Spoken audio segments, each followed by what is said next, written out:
Ito ang balitaan sa CNN Philippines sa ngalan ni Pinky Webb. Ako si Ruth Cabal. Ang mga balita ngayon. Exclusive cellphone ng Maute, puno ng mga larawan na recover ng mga otoridad. Panibagong CCTV footage sa naganap na pag-atake sa Resorts World pinakita sa pagdinig ng mababang kapulungan ng Kongreso.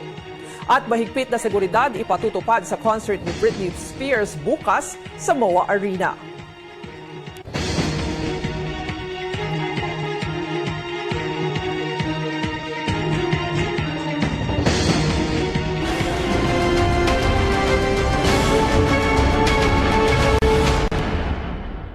Isang exclusive mula sa CNN Philippines na recover ng mga otoridad ang cellphone ng isang miyembro ng Maute na nagpapakita ng mga larawan ng kanilang mga aktibidad. Sa kuhang ito, makikita ang isang armadong terorista na nakabonet. Makikita nyo rin ang dalawa pang miyembro ng Maute na parehong nakaupo. Ang isa ay may kausap sa cellphone, habang ang isa ay may dala namang mahabang armas. Sa larawang ito naman, makikita ang mga hinihinalang sangkap sa paggawa ng Molotov. Makikita nyo po sa mga bote, umano'y may lamang gasolina at gumagamit ng trapo bilang mitsa. At ito naman ang tinatawag na rat hole, ang sinasabing mobility corridor ng Maute Group na ginagamit para makalipat sa iba't ibang pagtataguan. Tumutok lamang po sa CNN Philippines para sa iba pang detalye sa balitang ito. Isa ang Amay Pakpak Medical Center sa mga unang inatake ng grupong Maute mula nang mag-umpisa ang bakbakan doon. May 3 linggo na ang nakakaraan. Naroon ang aming correspondent na si George Cahiles. George, kamusta na ang sitwasyon niyo dyan? Well, ito nga at naririnig na naman natin yung mga jet dito. Nagbabagsak na naman ang bomba malapit dito sa Amay Pakpak Medical Center. Gaya ng banggit mo, ito nga yung isa sa pasilidad na inatake nitong mga miyembro ng Maute Group. At doon sa bandang likuran ko, doon yung lugar kung saan binaril si Senior Inspector Freddy Solar. Kung kaya nagkaroon ng kaunting tensyon dito. Nagkaroon ng tensyon dito sa lugar noong May 23. Ngayon, papakita ko sa inyo itong area ng emergency room ng Amay Pakpak Medical Center. Ngayon ay operational na sila at nakikita naman natin na may kuryente, may flow ng tubig dito sa area. Ikita natin dito yung mga doktor na naka-ready na silang lahat. Kumpleto yung mga doktor dito, no? Mula sa internal medicine, meron silang mga orthopedic surgeon dito sa lugar. Meron din, pakita lang natin sila, dito sila ngayon, kumpleto yung mga medical team ng Amay Pakpak Medical Center at handa ng tumanggap ng mga pasyente mula sa, maaaring mula sa loob ng conflict zone na nangangailangan ng immediate na pangangailangan. Ngayon, meron silang pasyente dito. Nakita natin sila kahapon, no? Si Geraldine Mangutara. Siya ay na-trap doon sa loob ng conflict zone, sa loob ng 22 araw, Ruth. So maraming sugat sa katawan itong si Geraldine. Nakita natin, meron siyang mga gunshot wound sa kanyang binti, 2 tama ng baril. At sa buong katawan niya, punong-puno yan ng mga tama ng shrapnel. So marami siyang sugat. Kahapon, binabanggit dito ng mga doktor that during the time na dumating siya dito sa Amay Pakpak Medical Center, disoriented itong pasyente. Pero higit pa doon, ang pinakamaganda naman sa nangyari ay itong muling pagkikita ng kanilang mag-asawa. So 22 days sila, Ruth, na magkahiwalay. Itong asawang lalaki na si Saipodong Mariga, ito yung maaalala natin na isa sa mga sibilyan na talaga namang humihingi ng tulong, medyo talagang marubdob ang kanyang emosyon dahil nga sa pagkakahiwalay nilang mag-asawa. At ito yung tinutukan natin simula kagabi hanggang kanina, at ngayon naman daw ay stable na yung sitwasyon nitong si Geraldine. At masaya sila na finally kumpleto na yung kanilang buong pamilya. At ang plano nila ay makapagsama sila kasama ang kanilang 7 mga anak at mamuhay na mas mapayapa sa hindi pa nila matukoy kung saang lugar, pero sabi nila naghahanap sila ng mas payapang lugar dito sa lugar. Pinky. Ruth. George, maganda yung kwento mo, no, yung reunion ng mga magkakamag-anak. Diyan naman sa mismong ospital, kamusta naman yung mood dyan ng mga doktor at yung ibang medical workers? I'm sure yung iba rin sa kanila dyan, na-trap din nung nagsimula yung bakbakan. So, kamusta sila ngayon?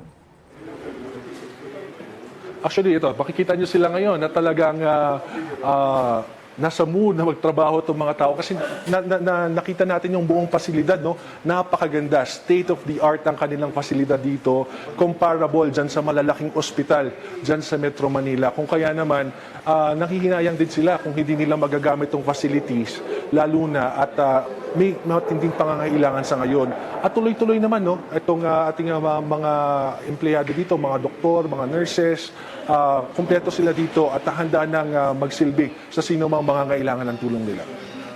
Alright, George Cahiles, nag-uulat mula sa Marawi City. Nagpapatuloy ang pagdinig ng Korte Suprema sa mga argumento ng mga petitioner upang ideklarang unconstitutional ang martial law sa Mindanao. Nasa Maynila ang ating correspondent na si Anjo Alimario. Anjo, ano nang napag-usapan dyan ngayon? Oo, Ruth, nakasalang pa rin itong si Congressman Elsie Lagman sa pagtatanong ng mga maestrado sa ikalawang araw ng pagdinig sa mga petisyon na kumekwestiyon sa deklarasyon ng martial law sa Mindanao. Sa pagtatanong ni Associate Justice Noel Tiham, inalam niya kay Congressman Elsie Lagman kung binoto ba nito si Pangulong Duterte. Pero sabi ni Lagman, hindi ito material sa petisyon nila at kung sasabihin niya ay masisira nito ang sanctity ng kanyang boto. Tinanong din ni Tiham si Lagman kung sakali man na hindi niya binoto si Pangulong Duterte, ay hindi ba niya ito pinagkakatiwalaan na gagamitin niya ang kanyang kapangyarihan sa ilalim ng konstitusyon sa pagdeklara ng batas militar ng patas at reasonable. Naging diretso ang sagot ni Lagman, hindi. Bahagi rin ng tanong ni Tiham na maaari bang maging motibasyon sa pagpa-file ng petisyon sa Korte Suprema ay dahil sa pangamba na maaaring abusuhin ng Pangulo ang kanyang kapangyarihan sa ilalim ng batas militar. Dito sumang-ayon si Lagman at binigay ng halimbawa ito nga naging pahayag ni Pangulong Duterte sa mga sundalo na maaari silang mag-commit ng excesses under martial law gaya ng rape. Dagdag ni Lagman na meron silang report mula sa IDP Lanao del Sur na naglalaman ng mga pang-aabuso sa karapatang pantao doon sa lugar doon. No? Pinapatawag din Ruth ng Korte Suprema bukas para dumalo sa oral arguments sina Martial Law Administrator Delphine Lorenzana at Martial Law Implementer AFP Chief Eduardo Año. Ruth? Anjo Alimario, nag-uulat mula sa Korte Suprema. Pinagpapatuloy ang investigasyon sa nangyaring panununog at pamamaril sa Resorts World Manila. Nasa Batasang Pambansa ang ating correspondent na si Joyce Ilas. Joyce, ano nang natatalakay dyan? Ruth, ipinalabas kanina lamang sa pagdinig sa kamera ang CCTV videos na nagpapaliwanag kung bakit hindi lumabas sa kanilang pinagtataguan ang ilan sa mga nasawi sa pag-atake sa Resorts World Manila. Kung matatandaan, 37 katao ang nasawi sa pag-atake sa Resorts World Manila noong June 2 dahil sa suffocation. Makikita sa CCTV footage na pumasok ang gunman na si Jesse Carlos at nagsimula itong magsunog ng casino table. Nag-iwan rin si Carlos ng mga bala sa ibabaw ng nasusunog na casino table. Habang ginagawa ni Carlos ito ay nagtago naman sa loob ng pantry na nasa tapat lamang ng sinusunog na table ang ilan sa mga biktima. Makikita na sinusubukan pangaharangan ng mga biktima ang pintuan ng pantry upang siguraduhin na hindi makakapasok ang gunman sa kung nasaan man sila. Pag-alis ni Carlos malapit sa pintuan ng pantry, nagsimula namang pumutok ang mga bala na naiwan sa ibabaw ng casino table. Dahil dito, kahit na nakalayo na si Carlos, ay inakala pa rin ng mga nasa loob ng pantry na mayroon pa rin gunman sa labas ng kanilang pinagtataguan. Kaya pinili nilang manatili sa loob hanggang mapuno na unti-unti ng usok ang kanilang pinagtataguan. Ngayon, ayon sa Bureau of Fire Protection, depende daw sa kapal ng usok, pwedeng ma-unconscious ang isang tao matapos maka-inhale ng usok sa loob lamang ng 2 hanggang 3 minuto. At pwede raw itong mamatay sa tuloy-tuloy na inhalation ng usok sa loob ng 4 hanggang 5 minuto. Mayroon din pagkakataon na makikita at maririnig sa CCTV videos na bagamat malayo na at nasa ibang kwarto na si Carlos, patuloy pa rin ang pagputok ng mga bala sa may casino table. Posibleng ito rin daw ang dahilan kung bakit iniisip ng ilang mga nasa Resorts World Manila na may mahigit isang gunman noong gabing iyon. Ayon naman sa Resorts World Manila, nakikita raw nila sa CCTV ang suspect mula nang pumasok ito sa Resorts World Manila hanggang sa umikot ito sa loob ng casino. Ayon kay Resorts World Manila Chief Operating Officer Stephen Riley, pinapasa raw nila ang lahat ng impormasyon na nakikita nila mula sa CCTV sa kanilang surveillance security team at maging sa mga senior police officers daw. Sa ngayon, Ruth ay nagpapatuloy pa rin ang pagdinig dito sa Batasan. Ruth? Joyce, tama ba kanina hinahanap ng ilang kongresista yung iba pang mga matataas na opisyal ng Resorts World, ano? Tama, Pinky. Tama, Ruth. Kanina nga hinahanap nila yung chairman daw ng board ng Travelers International, yung may-ari ng Resort World, pero ang board, pero ito raw ay nasa Hong Kong, pero ito raw ay nasa labas ng bansa, hindi sigurado kung saan, pero ito raw ay nakatira kasi sa Hong Kong. Ngayon, gusto ng mga kongresista humarap ito sa susunod na pagdinig, kaya sinabi ni House Majority Leader Rudy Fariñas na gusto niyang mag-issue ng subpoena para utusan na pumunta dito sa Kongreso ang may-ari o ang board, chairman of the board ng Travelers International sa susunod na pagdinig. Joyce Ilas, nag-uulat mula sa Batasang Pambansa. Sa mga balita abroad, higit 100 ang patay matapos rumagasa ang matinding landslide sumunsod ng magdamag na pag-ulan sa bahagi ng Bangladesh. Pinakamalaki ang naitalang patay sa Rangamati District kung saan libo-libo din mga bahay ang nasira. Pinangangambahan naman ng mga otoridad ang posibleng pagtaas pa ng bilang ng mga namatay dahil natutulog umano ang mga tao nang tumama ang kalamidad. Isa namang malaking sunog ang sumiklab sa isang residential apartment sa London. Nasa 200 bombero na at 20 fire trucks ang rumisponde para apulahin ang apoy sa Grenfell Tower. Ayon din sa ilang nakasaksi, may mga tao umanong nagsitalunan sa nasusunog na building upang makatakas. Sinabi rin ng London Police, may ilang tao na ang kasalukuyang ginagamot dahil sa nalanghap na usok. Patuloy pa rin ang otoridad sa pagmonitor ng bilang ng mga napinsala. At kabilang naman ang Pilipinas sa talaan ng 10 worst countries in the world para sa mga manggagawa. Ito ay ayon sa pinakahuling Global Rights Index ng International Trade Union Confederation. Pasok sa listahan ng Pilipinas dahil umano sa karahasan, pananakot, mga patayan, diskriminasyon at iba pa. Kasama rin dito ang mga bansang Qatar, UAE, Egypt, Colombia, Kazakhstan, Republic of Korea, Guatemala, Turkey at Bangladesh. Sinagawa ang report mula April 2016 hanggang nito lamang Marso na ibinase umano sa mga paglabag sa karapatan ng mga manggagawa. Mamaya sa balitaan, palagi akong nagdasal sa Panginoon, nabigyan sila ng milagro. Kahit bigyan sila ng isa pang chance. ang emosyonal na pagtatagpo ng ilang ina at kanilang mga anak na inakala nilang namatay na sa Marawi. At bakbakan sa Marawi, wala umanong malaking epekto sa ekonomiya ng bansa. Manatiling nakatutok dito sa CNN Philippines.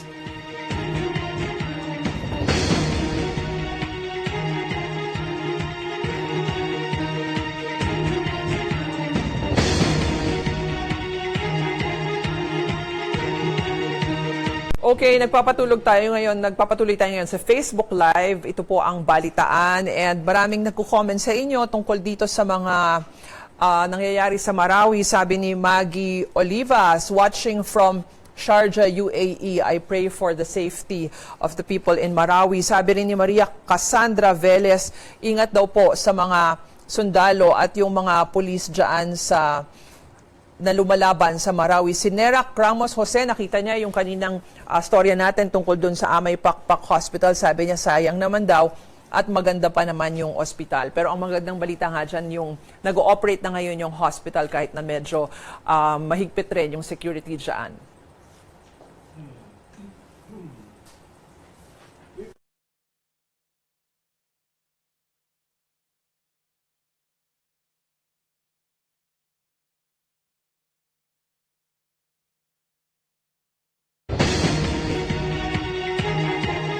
Nagbabalik ang balitaan dito sa CNN Philippines. Taliwas sa napaulat noon na pahayag ng mga opisyal sa Marawi, sinabi ngayon ng militar na walang planong bombahin ang mga moske sa syudad habang tinutugis ang Maute Group. Nasa Malacanang ngayon ang ating senior correspondent na si Ina Andolong. Ina, ano pang mga sinabi ng mga opisyal dyan? Ruth, nagbigay nga ng clarificatory statement ng AFP kanina matapos sabihin ng ng ilang opisyal sa Marawi kahapon na handa raw ang militar lusubin ang mga moske doon na pinagtataguan ng mga terorista. Sabi ni AFP spokesman Restituto Padilla, hindi raw ito totoo, hindi raw ni minsan binomba ng militar ang mga moske at hindi raw nila ito gagawin bilang respeto sa mga lugar na ito. Nasabi raw kasi kahapon sa Marawi na dahil ginagawang mga storage facility ng mga armas, ang mga moske Maute at ginagawa ring lugar para maglunsad ng mga operasyon ng Maute, nababawasan na raw ang sacredness ng mga ito kaya maaaring maging target ito ng militar. Ayon kay Padilla, hindi raw ito totoo, hindi raw bababa ang AFP sa level ng mga terorista na binabastos ang mga places of worship na ito. Samantalang muling dinepensahan ng palasyo pati na rin ng AFP ang pagpunta ng mga top security officials ng bansa sa Russia kahit na alam na nila sa mga panahong iyon ang threat ng pag-atake ng Maute sa Marawi. Hindi naman raw kailangan na nandito sila sa bansa, mas mahalaga raw na naroon at alam ng mga ground commanders sa Marawi ang mga nangyayari. Dagdag ni Padilla, ang isyong ito ay lipas na, dapat raw ay tuunan ng pansin ang patuloy na pagsugpo ng terorismo sa Marawi. Ikinatuwa naman ng Malacanang ang pag-file ng Team Big Marawi Bill sa Kongreso na nagpo-propose ng 10 bilyong piso para sa rehabilitasyon ng Marawi. Sinusuportahan raw nito ang executive order na tatawaging Bangon ng Marawi na nakapila na para pirmahan ni Pangulong Duterte. Ruth? Inaandolong nag-uulat mula sa Malacanang. Sa kabila ng nagaganap na krisis sa Marawi, binigyang diin ni Budget Secretary Benjamin Diokno na walang malaking epekto sa ekonomiya ang nagaganap na bakbakan sa Mindanao, pati na rin ang pagdedeklara ng martial law sa buong rehiyon. Narito ang pahayag ni Secretary Diokno sa programang The Source. Business confidence is up because they saw how decisive the leadership is. Can you imagine if we did not do this kind of thing, then it could have blossomed into a more serious problem. So the decisiveness of the government and the leadership of the president, I think that exudes confidence on the part of the businessmen and on the part of also the Mindanaoans. You ask any Mindanaoans, and I think they're happy with what is happening. Nakahanda naman daw ang pamahalaan sakaling kailanganin ng militar ng karagdagang pondo. Bukas naman ang Pilipinas na tumanggap ng ayuda mula sa ibang bansa. Kabilang na riyan ang tulong mula sa European Union kung wala raw silang hihinging kapalit o kondisyon. The military, they have a huge budget. They have intelligence fund for them, and so we're ready for all this contingency, okay, in the budget. So it's And there's also the AFP modernization budget. So we're getting more airplanes, more helicopters, more. I can tell you everything, but more devices to listen to what's going on. Maybe just maintain it, or maybe a little bit higher. I think the president has made that clear. We welcome foreign aid as long as there are no conditionalities. Okay. Like what kind of conditionalities are I don't know. you Maybe would be accepting? that's not consistent with our priorities. Like if the conditionality is that we should maybe stop our campaign against drugs, maybe that's not acceptable, right? Because the president's really focused on that. Poverty, war on drugs, and war on income inequality. Mapapanood muli ang panayam kay Budget Secretary Benjamin Diokno mamayang alas 2 ng hapon at alas 7:30 ng gabi. Nagbabala ang gobyernong huhulihin ang mga taong nagpapakalat ng online propaganda ng ISIS. Ayon kay Department of Information and Communications Technology Secretary Rodolfo Salalima, may mga natunton at aarestuhin na sila. Rebellion, sedition are crimes under the old penal code. You do sedition. You incite people via cyber or via internet. I call it, there is cyber rebellion, there is cyber sedition. Kasunod ito ng naging hiling ng Armed Forces sa Facebook na tanggalin ang higit 60 mga account na nagpapakalat ng video at iba pang propaganda ng ISIS. Sa gitna ng matinding bakbakan ay ang pag-aalala ng mga nakaligtas para sa kanilang mga kaanak na naipit sa gera sa Marawi City. Nasaksihan ng aming senior correspondent na si David Santos ang muling pagtatagpo ng ilang ina at ng kanilang mga anak na inakalang nasawi na sa mahigit 3 linggong bakbakan sa Marawi. Mga nanay na nangungulila para sa kanilang mga anak. Di nila mapigil ang kanilang emosyon na muling makita ang kanilang mga anak buhay na buhay. Kung tutuusin, pinaglalamayan at nagpapadasal na nga sila dahil nauna na silang nasabihan na napatay sa Marawi ang kanilang mga mahal sa buhay. Siyam na araw na. Sabi nila, patay na nga. Nakailang bisita na sa Purenaria si Mary Jane De Colio para hanapin ang labi ng kanyang 16 anyos na anak na si Gerald. Akala ko din na doon na ako mapapatay doon sa mga ISIS. Kahit tutol ang kanyang ina, nagpumilit si Gerald na mag-summer job sa Marawi para makabili raw ng mga bagong damit. Yung mga pinsan niya nagtrabaho doon, pag uwi, bagong cellphone, bagong damit, baka mula na inganyo siya ba? Mga kaanak ni Mary Jane na nakatakas sa unang linggo ng krisis sa Marawi ang nagsabi na napatay si Gerald. Kaya't laking gulat na lang niya nang makatanggap ng tawag Martes ng umaga, buhay at ligtas ang kanyang anak. Hindi ko hindi ko manamdaman, nagminig ang buong katawan ko. Habang pilit na tinatanggap ang ulat ng pagkamatay ng kanyang anak ayon kay Mary Jane, umaasa pa rin siya noon na makikita si Gerald balang araw, kahit bangkay na lang ito. Palagi akong nagdasal sa Panginoon na bigyan sila ng milagro. Bigyan sila ng isa pang chance. Gaya ni Mary Jane, nagpadasal na rin si Rosana Aleco para sa kanyang anak na si Rodil na napaulat ring napatay. Sa sobrang tuwa at labis na kaluwagan sa loob, lubos niyang binigyan ng halik at mahigpit na yakap ang anak. Salamat ko, sir. Ang mga madamdaming pagtatagpo na ito ay nagsisilbing mga butil ng pag-asa sa gitna ng malagim na sitwasyon sa Marawi. Daan-daan pa rin mga sibilyan ang pinaniniwalaang nasa loob ng war zone. Dahil di pa rin malinaw ang kanilang kalagayan, tila nangangailangan din sila ng milagro para sila din makalabas ng buhay. Pag hindi nila pa nakita ang anak nila, hindi sila mawala ng pag-asa. Magdasal lang silang magdasal sa Panginoon. Baka may milagro din tulad na nangyari sa amin. Mula Iligan City, David Santos, CNN Philippines. Aabot sa 360 milyong piso ang halaga ng nasamsam na shabu ng mga otoridad sa isang drug raid sa Las Piñas City kagabi. Nasabat ng mga tauhan ng PNP at Philippine Drug Enforcement Agency ang 72 pakete ng iligal na droga na tinatayang tig-1 kilo ang bigat. Bahagi ang drug raid ng mga operasyon ng PNP at PDEA laban sa Lee Drug Syndicate. Ayon kay PNP Chief Ronald De La Rosa, patuloy nang humihina ang kalakalan ng droga sa bansa. Kung hindi dadaan dito sa port, sa Pantalan, most likely sa along the coastal area. Kagaya nung ginawa nila doon sa Northern Luzon, yung pinapalutang lang yung mga shabu, lagyan ng PGS, GPS, pinuplot lang, din kukuliktahin doon sa dagat. If you have observed, pawala ng pawala. Wala natin natanggap na impormasyon about the presence of shabu laboratory dito sa ating anywhere in the Philippines. Kung meron man na hindi pa natin na-discoveryhan, siguro very limited na lang kung hindi pa natin na-discoveryhan. Narito naman ang mga balita sa rehiyon. 9 ang patay habang 11 naman ang sugatan sa isang banggaan sa Davao City. Ayon sa pulisya, magkasalubong ang isang van galing sa Compostela Valley at ang isang cargo truck na papunta sana sa Kapalong, Davao del Norte.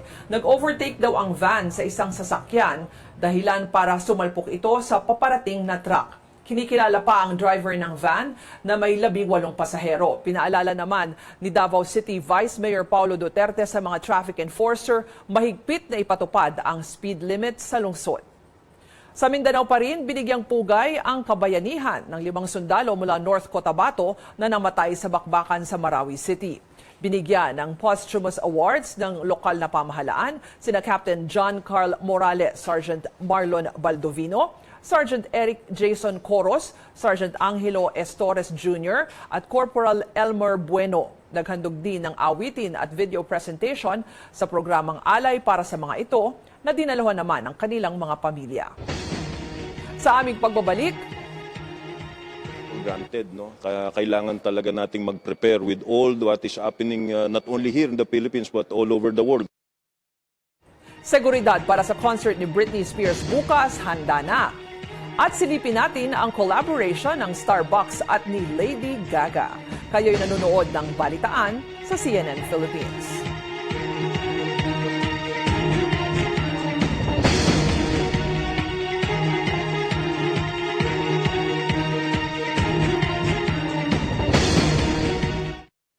Facebook Live, narinig niyo yung susunod natin na item tungkol dun sa mga manunood ng Britney Spears concert bukas.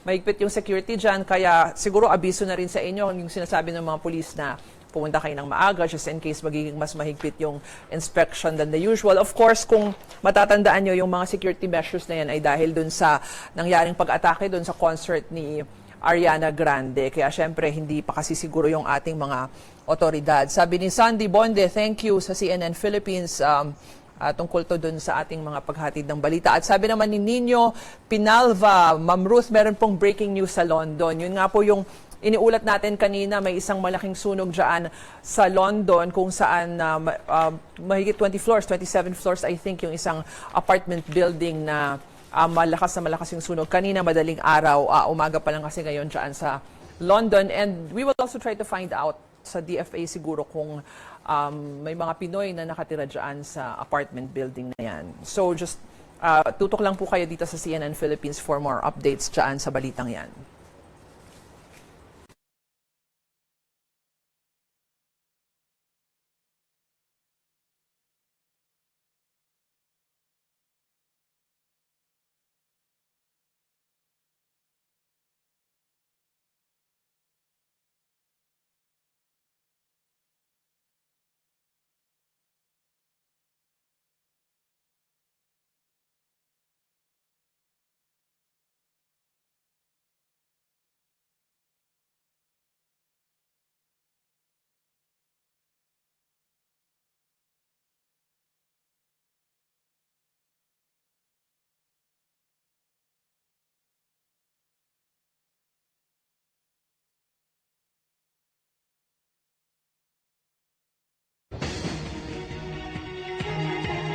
Bukas na ang concert ni Britney Spears dito sa Pilipinas. Narito ang ulat ni Rex Remitio para sa ilang paalala sa mga dadalo ng concert na yan. Sa Huwebes na ang kauna-unahang concert ng pop superstar na si Britney Spears sa Pilipinas. Nasa 10,000 fans ang inaasahang dadagsa sa Mall of Asia Arena, isang malaking hamon para sa ating kapulisan. Lalo na't wala pang isang buwan noong inatake ng mga terorista ang concert ni Ariana Grande sa United Kingdom na kumitil sa 23 katao. At ang pag-atake sa Resorts World Manila kamakailan lamang kung saan 37 naman ang nasawi. We cannot take this for granted, no? Kaya kailangan talaga nating mag-prepare with all what is happening not only here in the Philippines but all over the world, no? Kung kaya't pinapayuhan ng publiko na makiisa sa ating kapulisan. Mas magiging maigting raw kasi ang inspeksyon na siyang gagawin simula sa mga pila pa lamang. Dumating rin daw na maaga upang makapasok agad bago magsimula ang konsyerto. Gates will open at 6 p.m. Siguro before 6 pwede na tayo dito, no? Para hindi tayo masyadong maabala dun sa pag-search o dun sa pag-i-inspect ng mga personal belongings ng mga manunood. Bukod sa mga baril, patalim at iba pang nakamamatay na bagay, hindi rin papayagan ang backpack sa loob. Gaya ng ginawa ng gunman na si Jesse Carlos kung saan sa backpack niya itinago ang kanyang baril nang siya'y pumasok sa Resorts World. Kasama na rin ang pulisya sa pagmamanman sa security camera room upang matunton agad kung sakali mang may manggulo. They have 117 CCTV cameras around and inside the MOA Arena. So doon pa lang makikita na natin kung ano talagang nangyayari. Sa labas naman ng MOA Arena, kitang-kita ang bata-batalyong pulis na nakaantabay. Nakasuporta naman sa kanila ang mga special response units na may mahahabang baril at maging mga customized van na re-responde kung magkaroon ng chemical o nuclear attack. Wala pa man silang natatanggap na intelligence report kung may bantangan ng terorismo. Sa pagkakataong ito, ayaw na nilang magbakasakali. Rex Remitio, CNN Philippines. May sarili ng koleksyon ng mga inumin sa Starbucks ang popstar na si Lady Gaga. Bahagi ito ng pakikipagtulungan ng kumpanya sa Born This Way Foundation ng singer. Ang binansagang Cups of Kindness ay binubuo ng 4 na mga kulay na ice drinks na si Lady Gaga mismo ang pumili. Ayon sa Starbucks, mapupunta ang bahagi ng benta ng drink collection sa foundation ng singer. Nangako ang kumpanya na magbibigay ng $250,000 na minimum contribution. Gagamitin naman ang maiipong pondo para suportahan ang mga programa ng foundation, kabilang na ang pagpapabuti sa mental health resources para sa mga kabataan.